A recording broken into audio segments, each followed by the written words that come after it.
we're going to work on today is a 2009 Ford Escape Hybrid. Now, a lot of people think that just because it won't start, it's the high voltage battery. This is how you can tell if it is not the high voltage battery. So, we're going to start with putting the key in the ignition, and again, this is a no start, no crank situation, 2009 Ford Escape Hybrid. Put the key in the ignition, put it to the run position. It's going to go through its little gyrations here, cool. Alright, then you notice right here our screen. Pay close attention to the screen. Also, if you want to turn the radio on, you can turn it to FM, AM or FM. Yeah, you can kind of hear that, right? Now go to start it.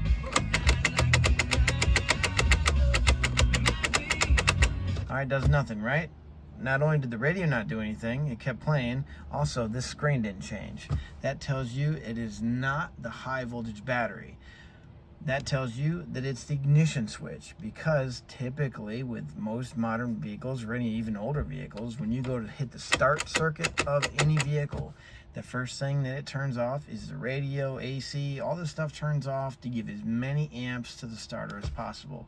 So this screen would go dark, and I will show you by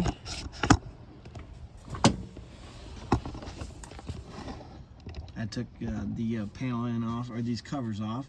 It's a 5.5 millimeter screws that are holding these covers on, the 3 screws on the bottom, and then you pop the top off, pop the bottom covers off.